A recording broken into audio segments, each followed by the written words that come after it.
support you, aligning your diet, your attitude, your aptitude, your understanding about life. We can help you with everything.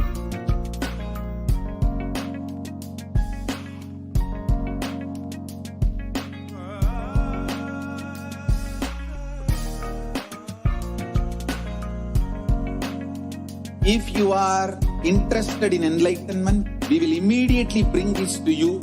If you are not interested, we will explain the whole science, inspire you and make you interested in enlightenment time. We need to cater this enlightenment science to the whole world wherever they are, because enlightenment is the birthright of all human beings. Kailasa is responsible to provide that to all human beings.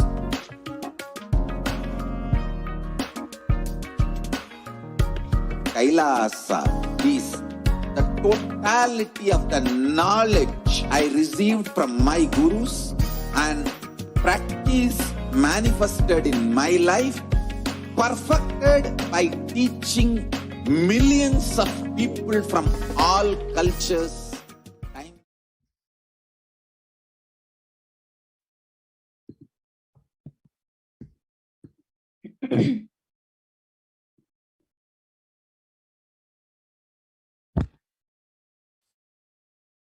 Nithyanandam Paramasukadam Kevalam Jnanamurtim Dhandvatitam Ganadilsham Tadvamasthyadi Laksham Ekam Nityam Vimalamachalam Sarvadhi Sakshi Bhutam Bhavatitam Trigunarahitam Sadgurum Tam Namami.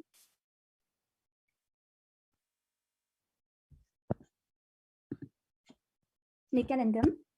Today, October 24th, is the United Nations Day, and on behalf of Kailasa Nation and with the blessings of the Supreme Pontiff of Hinduism, Jagadguru Mahasannidhanam, His Divine Holiness Bhagavan Shri Nithyananda Paramashivam, we welcome each and every one of you on this very important day. We have here delegates of the Sri Kailasa Nation, myself, Ma Vijayapriya Nithyananda, Ma Nitya Katitananda, Ma Nitya Swatantra Priyananda, and Ma Nitya Mahakatitananda. Today is the perfect opportunity to gather from all around the world to pay tribute to the United Nations for their extraordinary contributions to humanity and to discuss how Kailasa's Uniting Nations, founded and led by the Supreme Pontiff of Hinduism, Jagadguru Mahasannidhanam, His Divine Holiness Bhagavan Shri Nithyananda Paramashivam, has taken the responsibility to achieve the Sustainable Development Goals of 2030 as declared by the United Nations for a peaceful and sustainable future.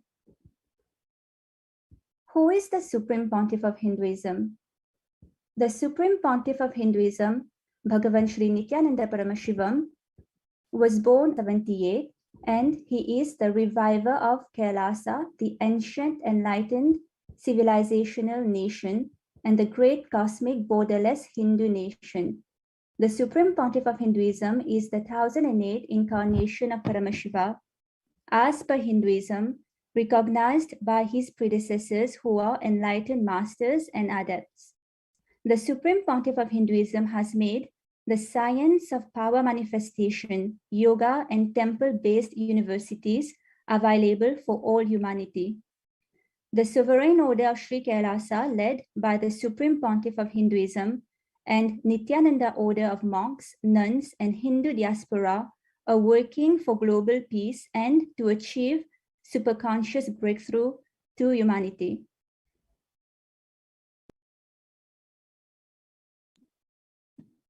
Ordained as the 233rd Guru Mahasannidhanam Pontiff of Kanchi Kailasa Sarvanyapitam Tondai Mandaladinam, the 203rd Emperor of the Surya Vamsa Surangi Samrajam, Present 293rd Jagatguru Mahasannidhanam, Pontiff of Kailasonnata Shamalapita Sarvanyapitam. Present Mahamandaleshwar, Supreme Spiritual Head of Mahanirvanyakada, the largest apex monastic order, ordained as a 1008th Acharya Mahamandaleshwar, the head for all spiritual leaders of Attalakada, the ancient apex body of Hinduism. The present 23rd Guru Mahasannidhanam of Dharma Mukti Swargapura Madinam, the incumbent emperor of the Suryavamsa Surangi Samrajam kingdom, elected as the supreme pontiff of Hinduism in 2015 by a congregation of over 1,000 Hindu leaders, pontiffs, and spiritual leader of the 2 billion Hindu diaspora worldwide. For the past 27 years of his public life, the Supreme Pontiff of Hinduism since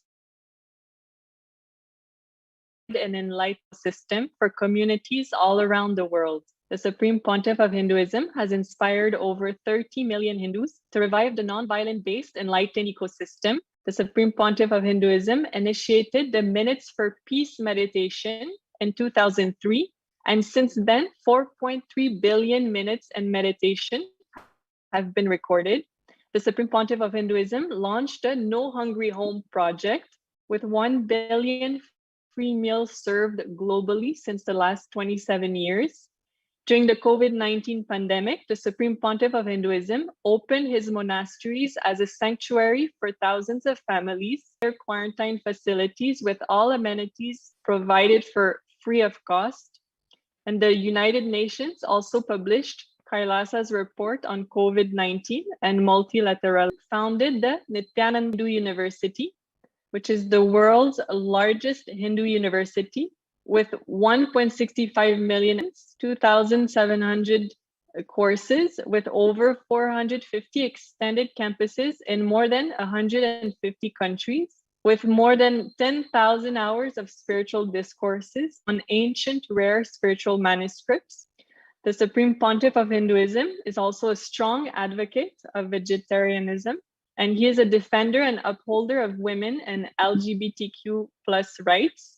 The Supreme Pontiff of Hinduism has built 11 temples in North America and 150 temples around the world, with 10,000 females served daily, over 250,000 programs conducted, including free daily yoga and meditation classes.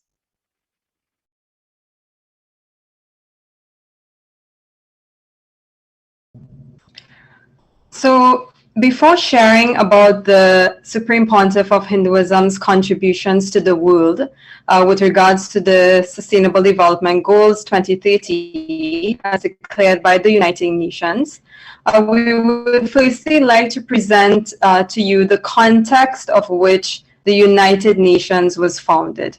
The United Nations, which now comprises of 193 member states, is an international organization which was founded in 1945 after the Second World War. And at that time, 51 countries unanimously committed to maintaining peace and security, developing friendly relations amongst nations, promoting social progress for better living standards and human rights.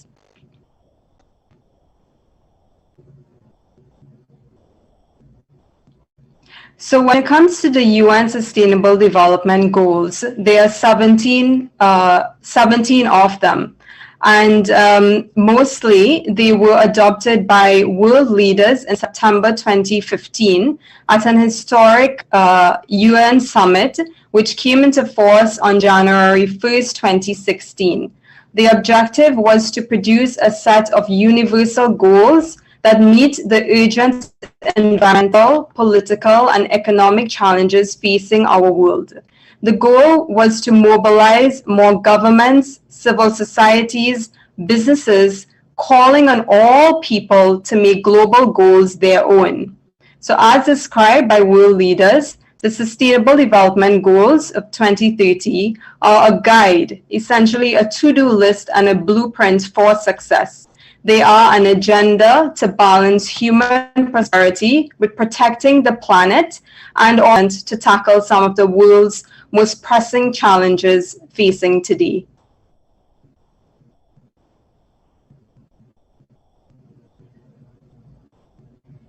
So as mentioned before, there are 17 UN Sustainable Development Goals.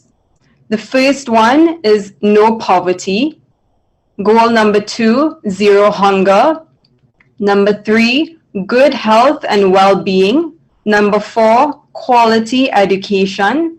Number 5, gender equality. Number 6, clean water and sanitation. Number 7, affordable and clean energy. Number 8, decent work and economic growth. 9, industry, innovation and infrastructure.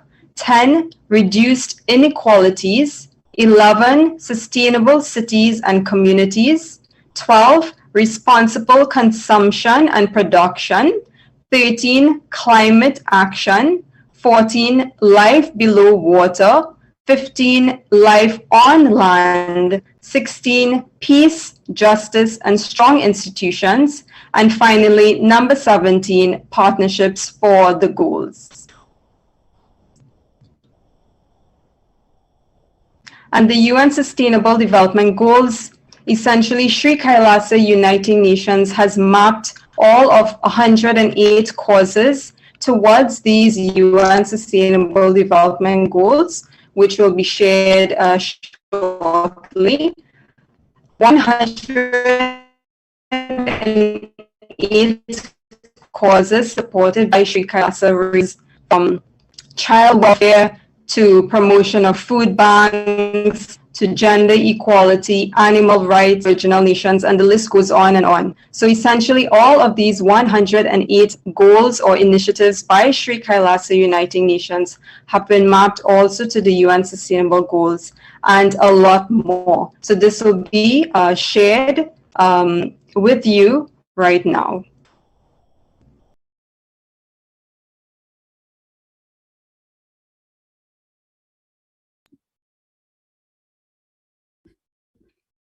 So similarly to the context which led to the creation of the United Nations, Sri Kailasa Uniting Nations was founded by the Supreme Pontiff of Hinduism as a survival need. Let us go back in history to understand how SKUN, Sri Kailasa Uniting Nation, is a necessity in today's world. Hinduism was a state religion in 56 nations across the continent, from Afghanistan, Pakistan, India, Nepal, Burma, Sri Lanka to Singapore, Malaysia, Cambodia, and Indonesia. In 200 states, 1,700 provinces, and 10,000 traditions. Centuries of the combined forces of foreign invasions, political upheaval, colonialism, and religious persecution systematically exterminated 98% of the world's oldest living civilization, the Hindu enlightenment ecosystem. Today, Hindu temples remain in Afghanistan, Cambodia, Pakistan, and Sri Lanka, but the generational Hindus who lived and practiced this tradition and culture have been systematically and ethnically cleansed.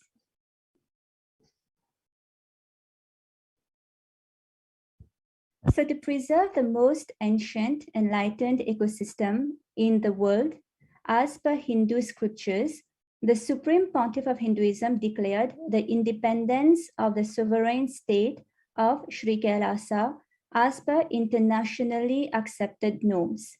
Following the coronation to establish Kailasa worldwide at the age of just 16, for the past 27 years, the Supreme Pontiff of Hinduism, Sri Nithyananda Paramashivam, as the face of the unified Hindus, has been single-handedly, tirelessly inspiring the dispossessed Hindu diaspora to reclaim their Hindu-centric freedom and stand unified for the centuries-old Hindu genocide.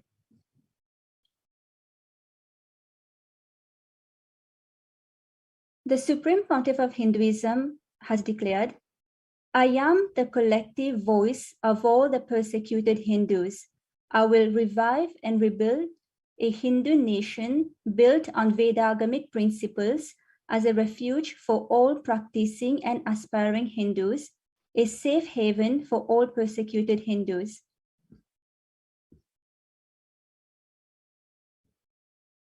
So the Supreme Pontiff of Hinduism, Sri Nithyananda Paramashivam, founded Sri Kailasa Uniting Nations, an initiative to spread the great spiritual truth of Sanatana Hindu Dharma from its Vedagamas all over the world. For the past 27 years, this international body has been responsible for 1. Building relations, building dialogues, inspiring leaders, and uniting nations towards acknowledging the Hindu policies which are universal and life positive as referenced from the ancient text of Hinduism. This is the ahimsa, the non-violent way of bringing acknowledgement to the horrors of the Hindu genocide, the untold facts of the darkest act of mankind on earth, to the most contributing civilization, Sri Kailasa.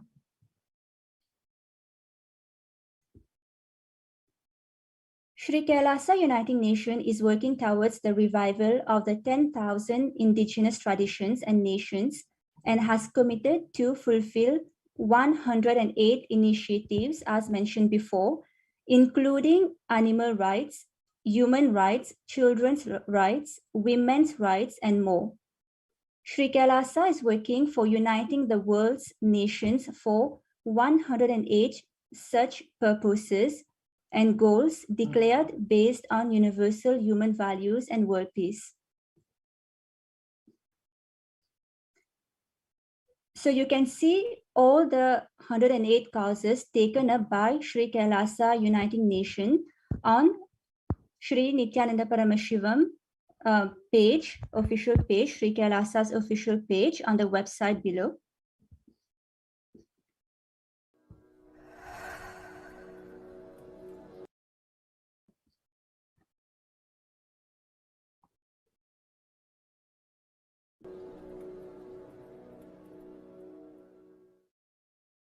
Kailasa is taking up the responsibility of uniting the nations for ancient heritage, uniting nations for ancient knowledge and scriptural storing, uniting nations for ancient sciences, uniting nations for animal rights, uniting nations for children and youth, uniting nations for enlightened beings and avatars, uniting nations for feminine empowerment and gender equality, uniting nations against lawfare, uniting nations against persecutions and genocides, uniting nations for global peace and religious harmony, uniting nations for mental health and development, uniting nations for monks and nuns,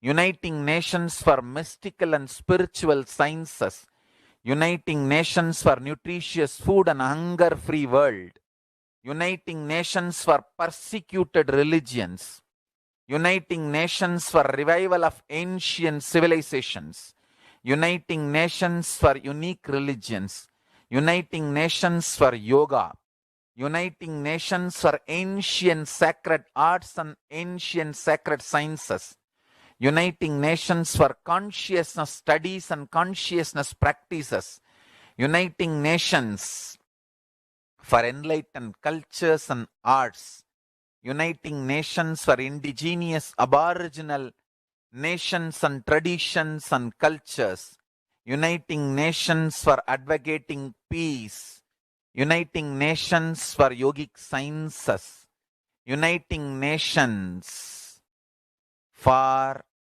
family health and development, uniting nations for rights of the immigrants, uniting nations for safe and supportive entertainment, uniting nations for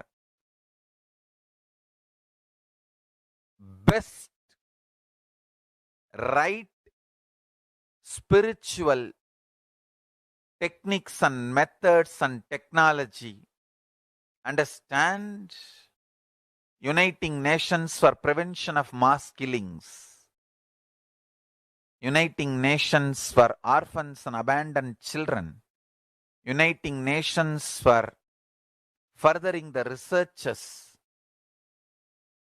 to find cure for HIV AIDS, uniting nations for against the atrocities and crimes.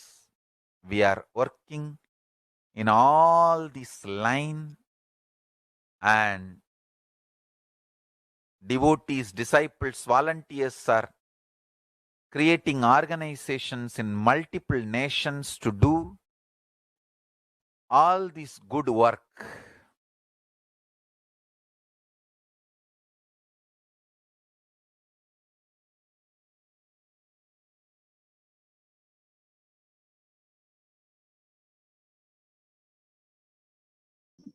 Now, the first Sri Kailasa United Nations cause we are presenting today is ending poverty, which relates to the United Nations Sustainable Developmental Goals, number 1, ending poverty. Poverty, as defined by World Vision, is not just about money, but also includes issues of access to services such as healthcare and education, marginalization, and exclusion. Since 1990, more than 1.2 billion people have risen out of extreme poverty. Now, 9.2 of the world survives on less than $1.90 a day, compared to nearly 36% in 1990. Pandemic has jeopardized the future of the next generation as it threatens to reverse years of progress in the fight against global poverty and income inequalities.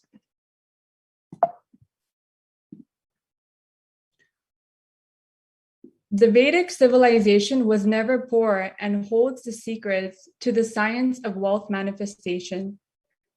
In fact, the 56 Hindu nations which once existed lived in abundance until 1757. Bengal was the richest province in the whole world.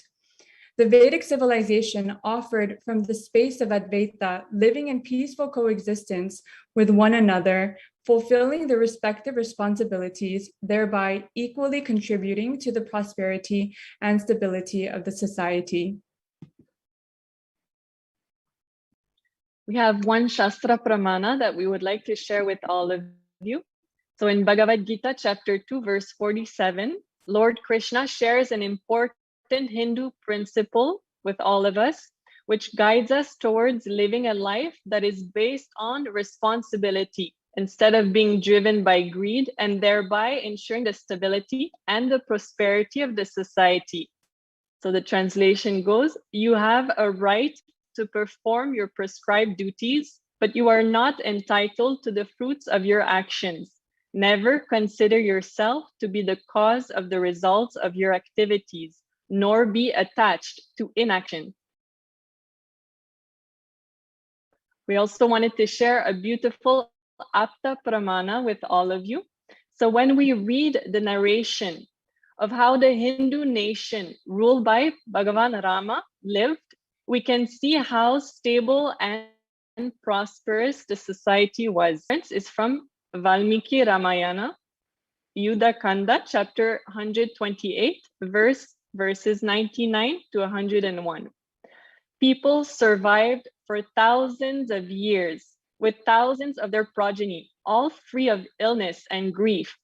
The trees there were bearing flowers and fruits regularly without any injury by pests and insects. The clouds were raining in time, and the wind was delightful to the touch. Every caste were performing their own duties, satisfied with their own work, and bereft of any greed. People were intent on virtue and lived without telling lies. All the people were endowed with excellent characteristics. All were engaged in virtue.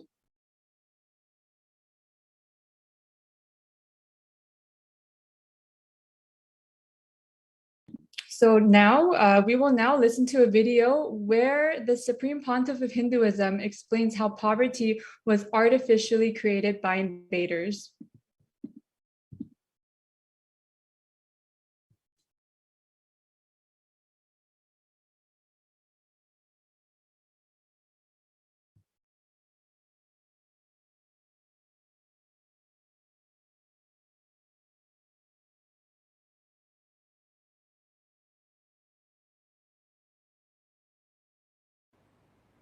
The Macaulay's education, which took away our clarity about Advaita.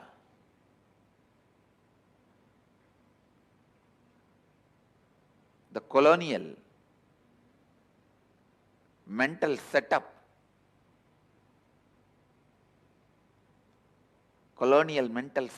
is our SDHD, self-doubt, hatred, denial. It is this colonial mental setup took away our Advaita from us, I tell you.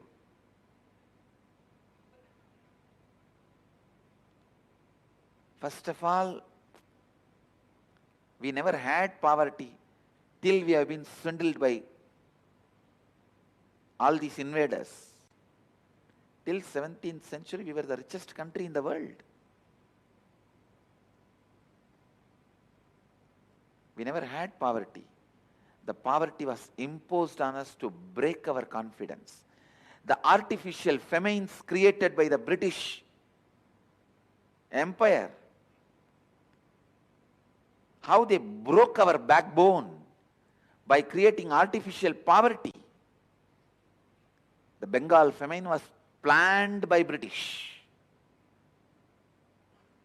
Around 17 famines we had to go through, which was never part of our Vedic tradition. Only in the colonial periods, under the invaders, we went through 17 major famines, where millions were killed. It is just to break our confidence on our lifestyle, on our thinking pattern. I tell you, that is the way they inserted SDHD, self-doubt, self-hatred, self-denial into us.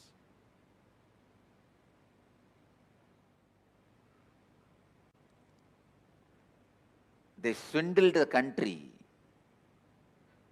Ships and ships of gold from this country has been shipped out. And then they start the missionaries and charity, giving few pennies back to us in the name of missionary and charity, to take away our confidence from this great Sanatana Dharma, Sanatana Hindu Dharma.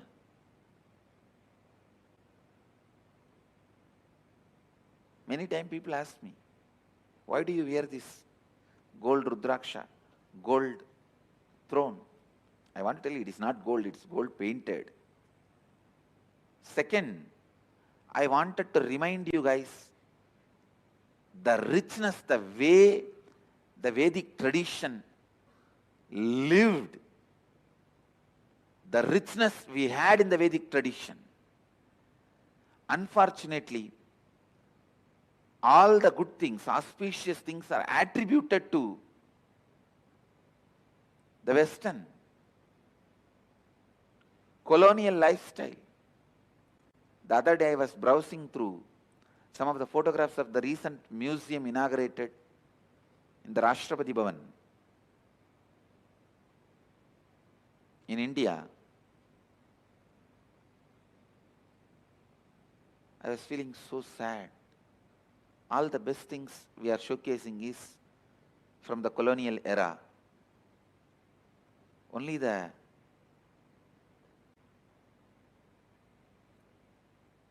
British things are gold coated, golden. Very unfortunate.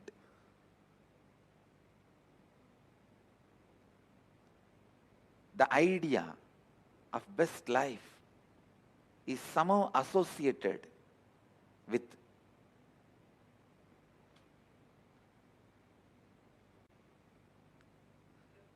the people who ruled us, who made us slaves. Somehow the good life has become their lifestyle. The idea of good life has been branded as the British lifestyle. We forgot the good life of the Vedic tradition. Last 300 years, 17 famines. What will happen to a civilization? When we look back, you can only remember the 300 years. And you remember only poverty, poverty, poverty as the lifestyle of Vedic tradition. That is why the stupid word Hindu rate of growth has been developed. Please understand, our self-doubt, self-hatred has been created, injected, encouraged by the British by putting us into poverty, showing their lifestyle as a good lifestyle. And still we stupid fellows are practicing and believing the same. Practicing and believing the same.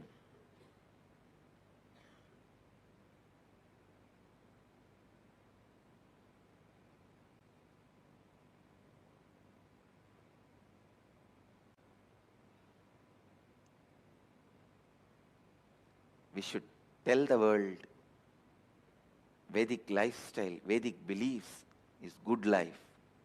And that brand of good life, royal life, luxury life, best life should be again connected back to living Advaita, the non-dual consciousness. The people who live and practice non-duality does not need to be always with a begging bowl.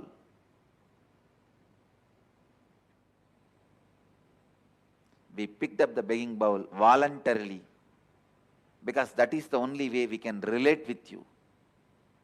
We will have the opportunity to come to your doors, not to receive but to give. Mahadeva picked up the begging bowl not to beg from you. He doesn't need to eat anything, or he can eat. He doesn't need to eat anything, or he can eat anything. He did not pick up the begging bowl to receive something from you, to come to your doorsteps so that you see his grace, the grace he carries, and may follow living Advaita. In 1943, millions of people in Bengal starved to death by artificial famine created by British. This was the last effort to break our confidence that we won't be able to survive on our own without British ruling us.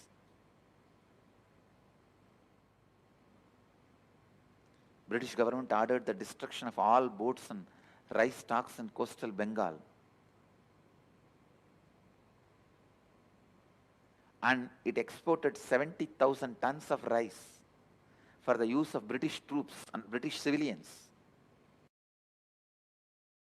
More than 4 million people were made to die to break our confidence in the Vedic lifestyle. But the news was never left out because British authorities took the advantage of wartime censorship. See, wartime you have the power to stop the news. They took the advantage of the wartime censorship to keep this news quiet. I tell you, it's unfortunate.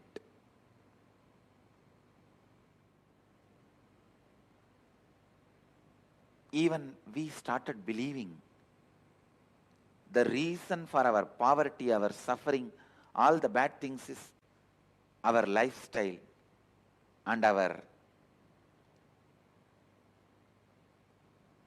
thinking style and the cognition given to us by the Advaitic tradition, which is completely wrong. Understand?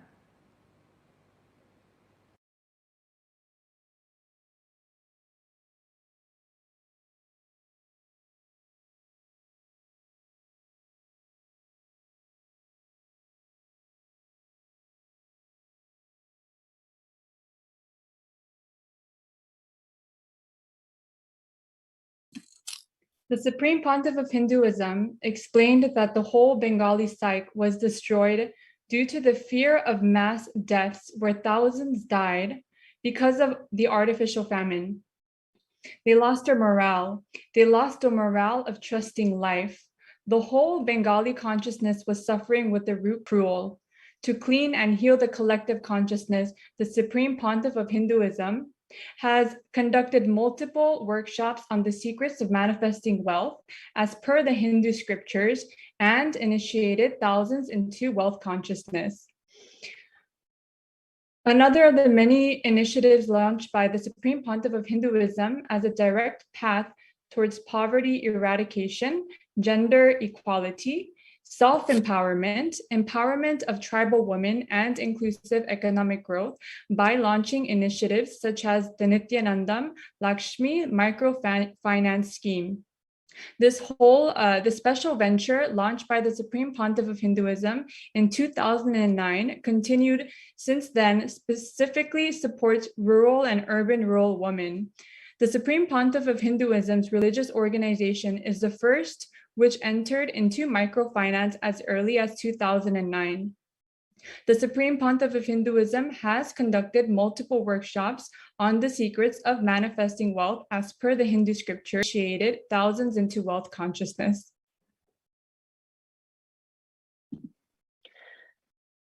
The second Sri Kailasa Uniting Nations cause that we're presenting today is free education for all, which relates to the United Nations Sustainable Development Goal number 4.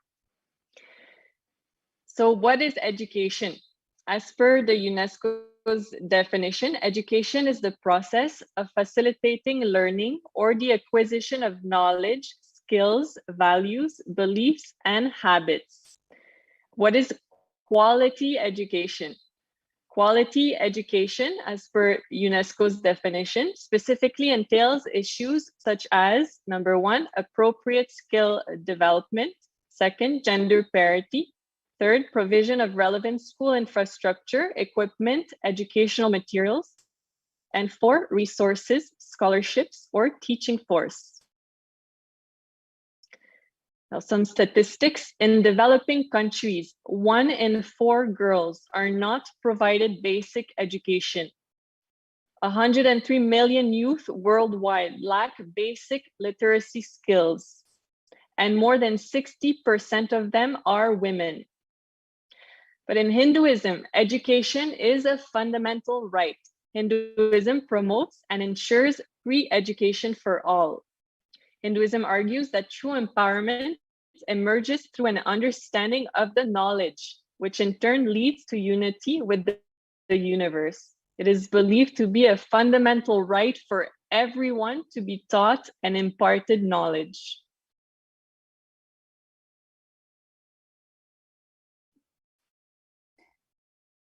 In the Bhagavad Gita, chapter 13, Lord Krishna gives us the definition of knowledge in 5 verses. The verses say, next slide. The verses say, humbleness, freedom from hypocrisy, non-violence, forgiveness, simplicity, service of the Guru, cleanliness of body and mind, steadfastness and self-control, dispassion towards the objects of the senses, absence of egotism, keeping in mind the evils of birth, disease, old age, and death, non-attachment, absence of clinging to spouse, children, house, and so on, even-mindedness amidst desired and undesired events in life, constant and exclusive devotion towards me, and inclination for solitary places and an aversion for mundane society, constancy in spiritual knowledge, and philosophical pursuit of the absolute truth. All these I declare to be knowledge, and what is contrary to it I call ignorance.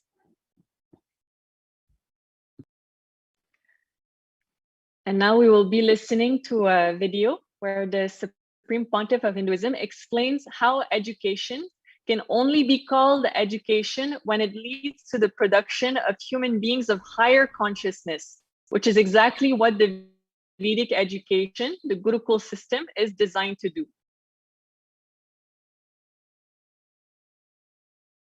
Only when the education is producing the human beings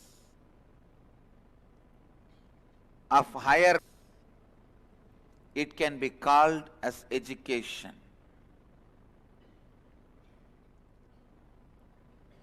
Not just some skills or talent. Set of skills and talent does not make you educated, as I said.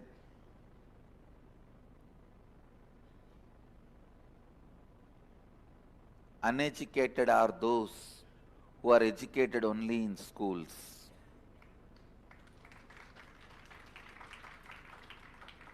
Uneducated are those who are educated only in schools. Please understand, in any civilization, any culture, any country, any society, if there is a peace, there will be a lot of research and development. The Hindu civilization, 95% of the monuments we built are monuments for education. 3% is for great educators and teachers. Understand? All our temples are not monuments of some war victory. It's a place for education in memory of the great teachers and educators. It's a Samadhi of Siddhas. Based on the monuments, you can understand what was highly respected in that civilization, in that society.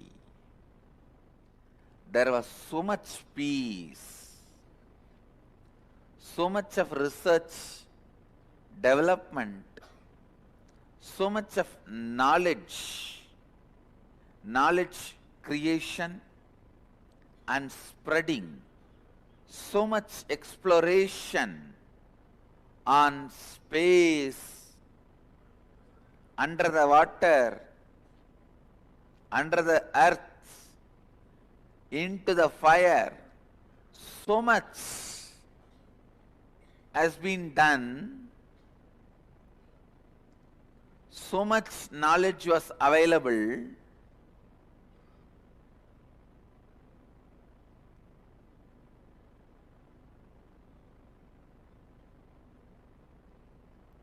Even whatever is left out is unimaginable, unmatched. Humanity may take at least 5,000 years to catch up with Vedic knowledge. To catch up with our education system, they may take even 10,000 years. understand the statements I am making are not out of ego, arrogance, self-pride or anything. I am simply stating the fact, simple truth straight away as it is.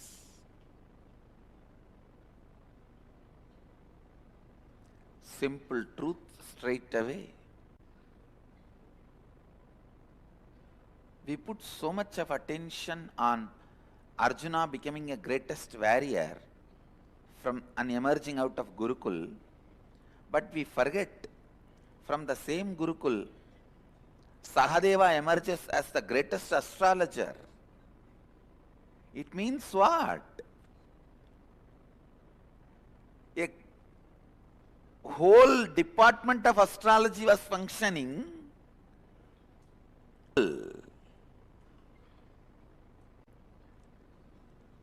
But we were so glamored by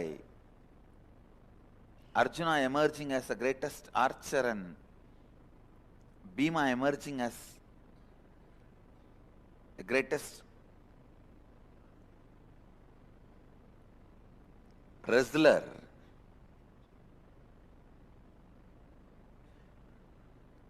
We forgot Sahadeva emerged as the greatest astrologer. Please understand, even to be a greatest archer, you need the knowledge from multiple other disciplines. What we built, what we revered, what we respect, what we want to be, what we want to remember, how we want to be remembered. Understand these two. What we want to remember when we were in the body, life, how we want to be remembered by our next generation. All these aspirations were centered on education. All these aspirations were centered on education.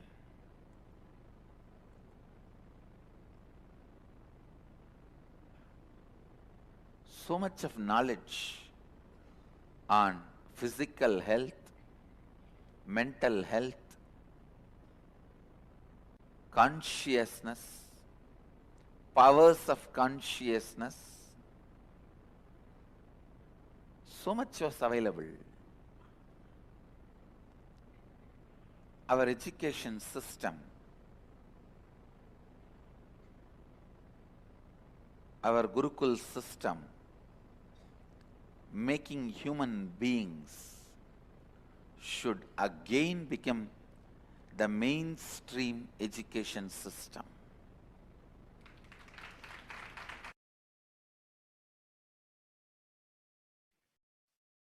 And to revive the glory of the ancient Vedic enlightened education system, the Supreme Pontiff of Hinduism founded the world's largest Hindu university, the Nithyananda Hindu University, with extended campuses in 150 countries, 270,000 plus enrollments, and 2,700 plus courses conducted.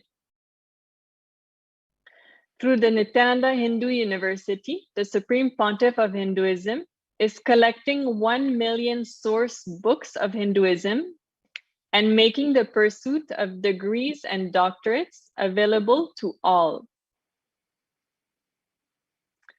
The Supreme Pontiff of Hinduism also founded the Nithyananda Gurukul with 40 centers worldwide, providing free services for education and well-being of children. The Supreme Pontiff of Hinduism has revived the authentic Gurukul system, which provides gender equitable access to free quality education in English, science, history, and math, as well as all the Vedic sciences, such as meditation, yoga, and arts, and a safe place for girls to learn. The Supreme Pontiff of Hinduism ensures that no child is excluded on the basis of gender, disability, poverty, ethnicity, and language.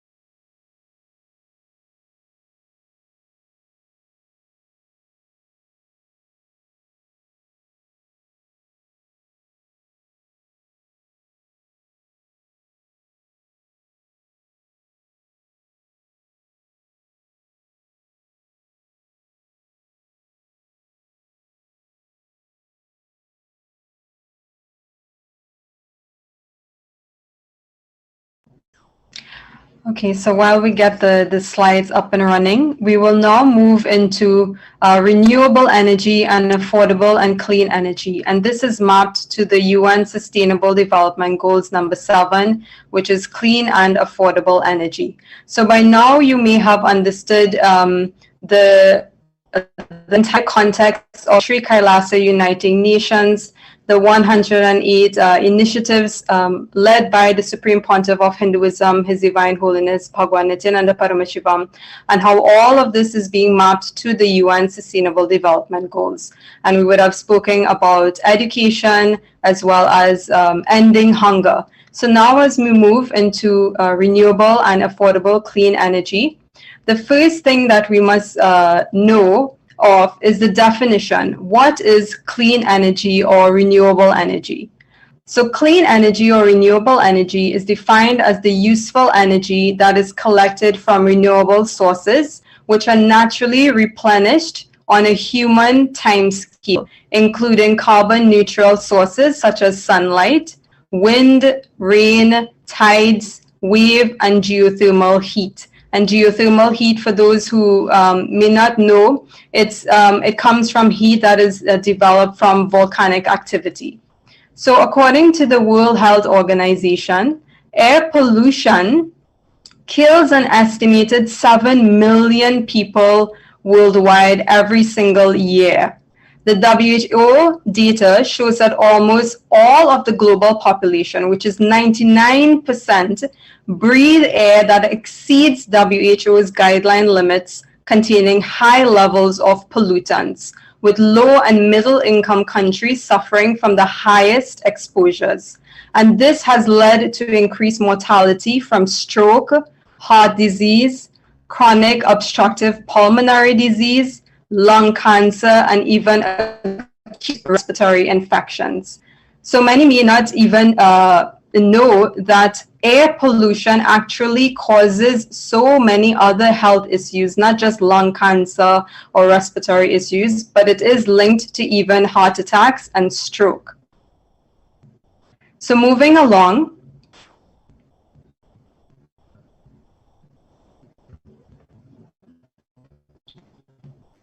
the Supreme Pontiff spoken many things and shared many revelations from the ancient civilization. And he spoke very clearly about the Vedic sciences and technology when it comes to affordable and clean energy. And he says that a source of energy that is completely sustainable actually exists. And it's a kind of technology that operates from the power of consciousness. So this is something that is not yet widely known to mankind. Actually, very recently, Swamiji mentioned that the fifth force of the universe is the power of consciousness. And only 4 main forces are really known to mankind. So he mentioned that the records of the Mahabharata actually revealed that a source of energy was commonly used in those times in the use of Astra Shastras and weapons, such as the Nagastra and the Brahmastra, which operated again from consciousness alone. So how was all of this possible? Well, we'll find out more. So during an interview with the Avatar, Swamiji, His Divine Holiness Bhagwan Nithyananda Paramashivam, the following question was asked to him regarding affordable and clean energy. And this is what he had to say. He said, "The present technology which we can trace very clearly to the Industrial Revolution, and you know the technology you use, it actually destroys Earth. In Vedic technology, there was something like that, and I suppose that was much advanced than present technology. So are we going to do anything on this aspect? So we will now move into the actual video where Swamiji spoke about this ancient way of creating energy and sustaining energy from the most sustainable source, which is consciousness itself.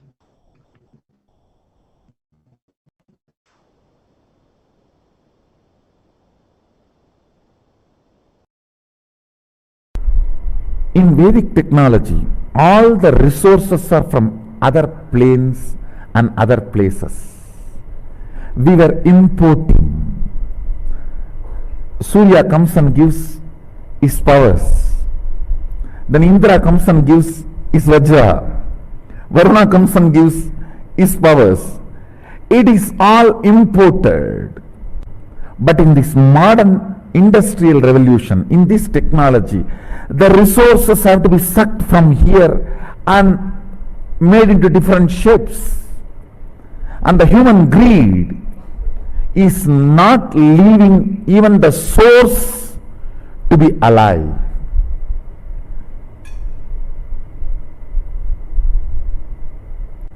This is my responsibility. I will have to find alternative resources, fuel, energy, and bioenergy.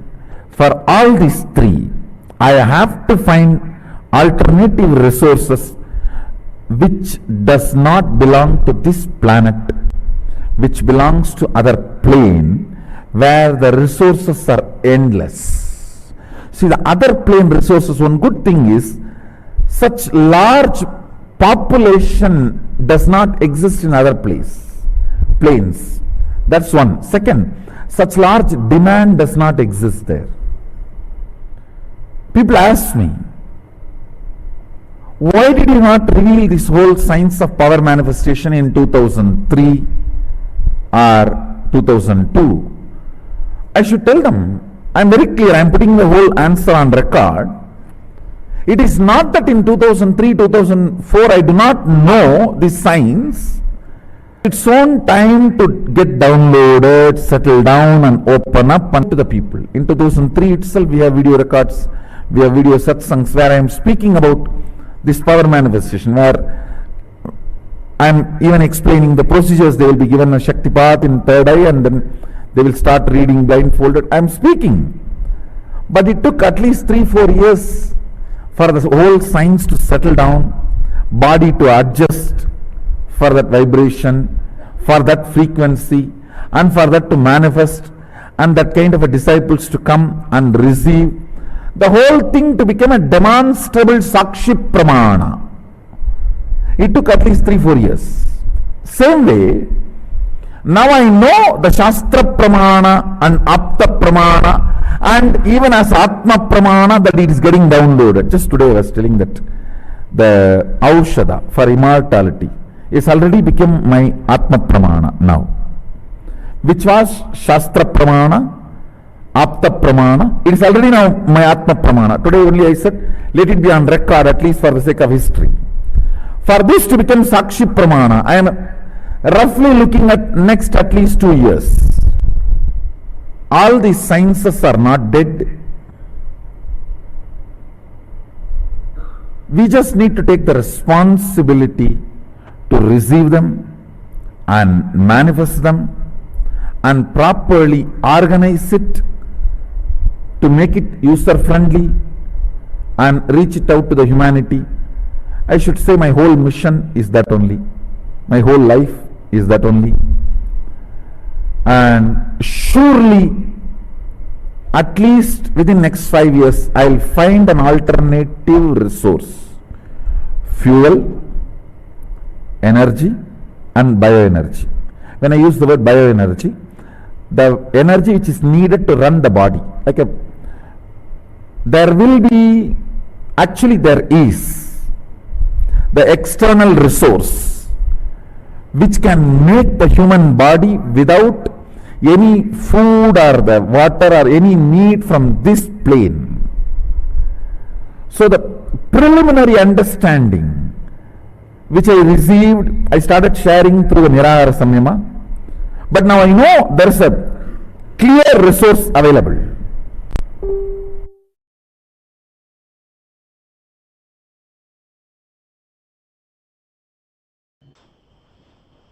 So before we move into the other segment, I would just like to share that all viewers, there's a lot of exciting things happening and offerings by Sri Kailasa Uniting Nations, especially the youth out there, those who love science or love anything that has to do with innovation.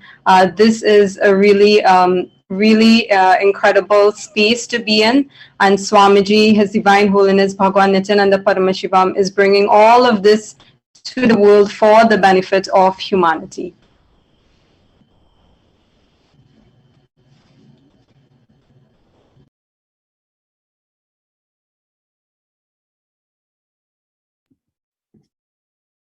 So the fourth Sri Kailasa Uniting Nations that we are going to present today is the SOSK's partnership, meaning the Sovereign Order of Sri Kailasa's partnerships. Over the past 27 years, the Supreme Pontiff of Hinduism has successfully formed an efficient network of religious peacekeepers made up of international humanitarian agencies, which are now active in over 100 countries.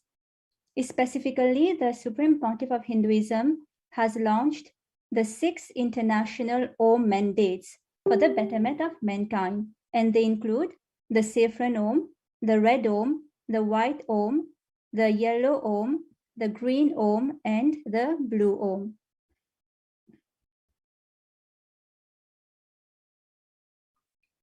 In all the humanitarian initiatives, the Sri Kailasa Uniting Nations has partnered with the 6 Oms to provide fundamental services to the globe where they operate, including charitable relief, counseling, youth and women empowerment, animal rights, environmental protection, revival of indigenous traditions, and running educational institutions.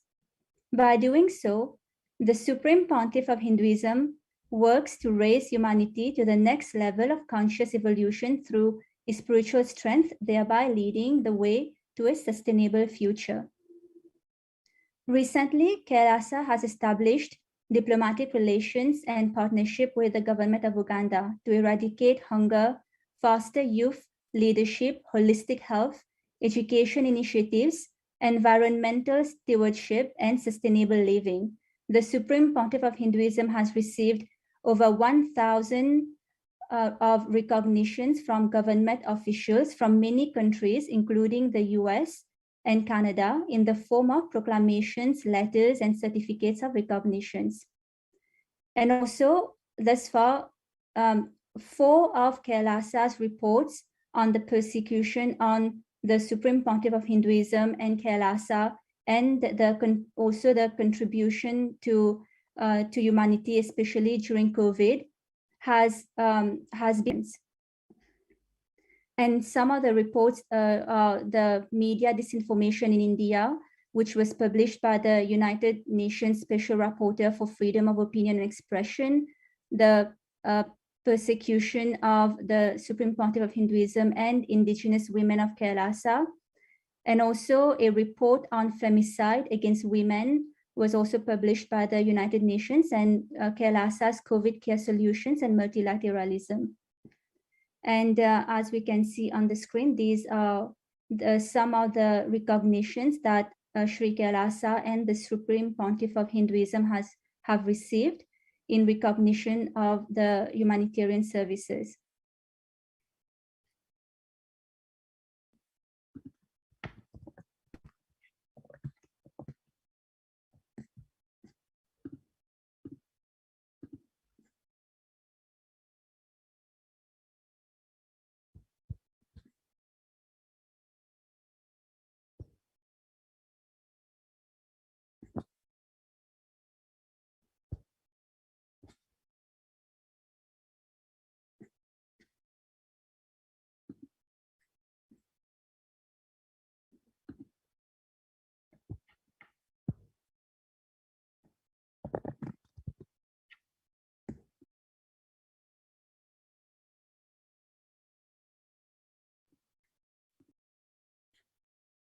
Yes. So, on behalf of Kailasa Nation, we sincerely thank each and every one of you for your online presence today to discuss the numerous efforts of the Supreme Pontiff of Hinduism and Kailasa towards the achievements of the Sustainable Development Goals of 2030.